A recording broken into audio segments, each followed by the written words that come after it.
Hai semua, selamat datang di channel Baca Saham. Pada video ini, kita akan bahas satu topik dengan judul Saham besar dan bagus ini masih murah, per 6 kali dan bagi dividen 2 kali dalam setahun. Untuk itu, simak video ini sampai habis ya, agar mendapat pemahaman yang utuh. Di video ini Mimin mau bahas satu saham besar yang sekarang banyak dilupakan orang.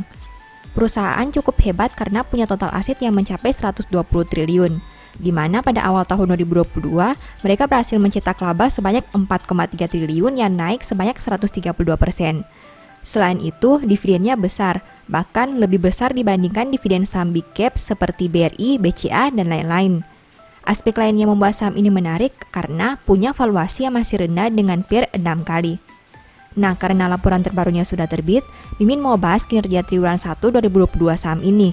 Tentu saja akan ada kesimpulan di akhir video dari aspek yang dibahas. Untuk itu, nonton sampai selesai ya. Seperti biasa, pembahasan ini bersifat edukasi dan bukan rekomendasi. Kamu bisa saja rugi jika beli saham ini. Untuk itu, selalu berhati-hati sebelum membeli saham. Disclaimer on ya. Pertama, aset. UNTR punya aset 120,09 triliun di tahun 2022, sedangkan di tahun 2021 asetnya berjumlah 112,56 triliun. Artinya aset UNTR turun 6,69% dalam 1 tahun. Sekarang mari kita bahas lebih detail. Dari total aset 120,09 triliun, perusahaan punya kas dan setara kas sebanyak 35,71 triliun. Artinya 29,74% aset UNTR berada dalam bentuk ini. Jika dibanding tahun sebelumnya, pos ini naik 7,17%. Selain kas dan setara kas, ada juga aset tetap. Dari total aset 120,09 triliun, perusahaan punya aset tetap 20,5 triliun. Artinya komponen ini punya porsi kedua terbesar di dalam aset UNTR. Jika dibanding tahun sebelumnya, pos ini turun 0,24%. Kedua, liabilitas. UNTR punya liabilitas 42,97 triliun sampai triwulan 1 2022.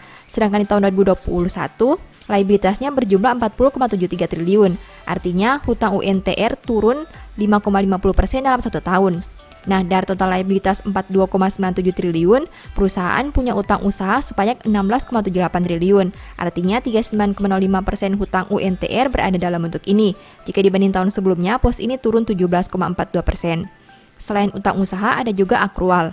Dari total liabilitas 42,97 triliun, perusahaan punya akrual 7,09 triliun. Artinya komponen ini punya porsi kedua terbesar di dalam liabilitas UNTR. Jika dibanding tahun sebelumnya, pos ini naik 36,87%. Ketiga, ekuitas. UNTR punya ekuitas 77,12 triliun sampai triwulan 1 2022. Jika dibanding tahun sebelumnya di angka 71,82 triliun, berarti ekuitas UNTR naik 7,38%.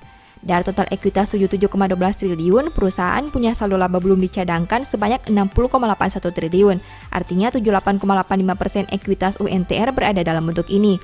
Jika dibanding tahun sebelumnya, pos ini naik 7,67%. Keempat, pendapatan. UNTR punya pendapatan 27,97 triliun sampai triwulan 1 2022. Sedangkan di tahun 2021 pendapatannya berjumlah 17,89 triliun. Berarti pendapatan UNTR turun 56,34% dalam 1 tahun terakhir. Kelima, biaya pokok. UNTR punya biaya pokok penjualan sebanyak 20,94 triliun. Sedangkan di tahun 2021 biayanya berjumlah 14,36 triliun.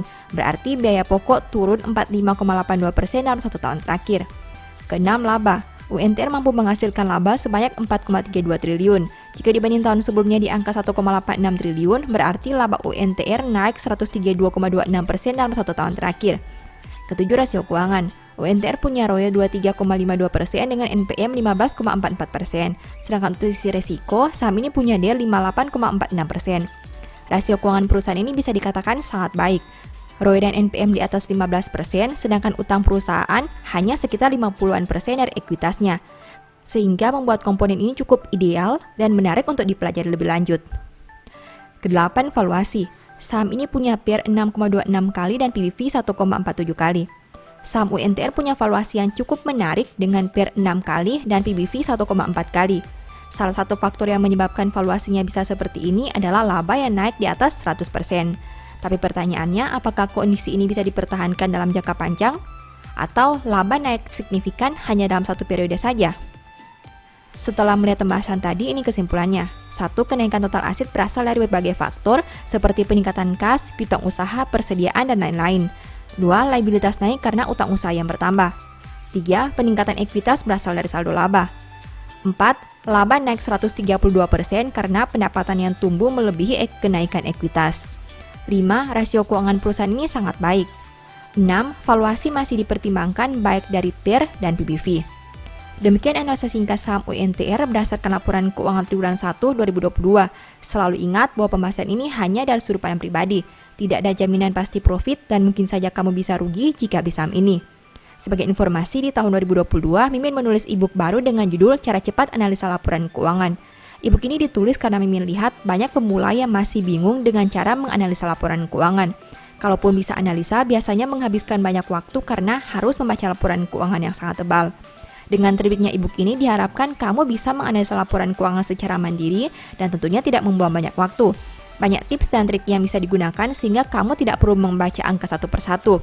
Mimin juga memberi bonus file Excel secara gratis yang berguna untuk melakukan screening laporan keuangan otomatis. Kamu hanya perlu mengisi data keuangan dan formula Excel akan menganalisa secara otomatis serta memberi saran apakah laporan keuangan tersebut baik atau kurang baik. Apabila tertarik untuk membeli e-book ini, silakan chat WA ke nomor yang tercantum ya. Demikian informasi pada video ini, semoga bisa memberi manfaat kepada kamu semua ya. Oh iya, saya mau menyampaikan bahwa sekarang Baca Saham punya 3 e-book tentang saham yang mungkin saja bisa berguna bagi kamu, yaitu Strategi Nabung Saham, Analysis Report, dan The Stock Market. Berikut perbedaan antara 3 e-book tersebut. E-book Strategi Nabung Saham berfokus pada pembahasan teknik, money management, dan semua hal yang berhubungan dengan nabung saham. Poin intinya bisa dilihat pada tampilan berikut ini. E-book Analysis Report berfokus pada hasil analisa fundamental 12 saham pilihan berdasarkan laporan keuangan terbaru. Poin intinya bisa dilihat pada tampilan berikut ini. E-book The Stock Market berfokus pada panduan bagaimana menganalisa fundamental suatu perusahaan dan money management yang baik. Poin intinya bisa dilihat pada tampilan berikut ini. Apabila kamu tertarik membeli salah satu dari 3 e-book tadi, silakan chat WA ke nomor yang tertera di layar ya. Ingat, hati-hati terhadap semua jenis penipuan yang mengatasnamakan baca saham. Baca Saham tidak pernah mengelola dana ataupun melakukan penjualan produk di luar Instagram, YouTube, dan Telegram resmi Baca Saham. Sebagai penutup, saya mau mengutip satu statement yang semoga bisa menjadi semangat bagi teman-teman. Berkat ada di atas kepala orang benar, tetapi mulut orang fasik menyembunyikan kelaliman. Thank you.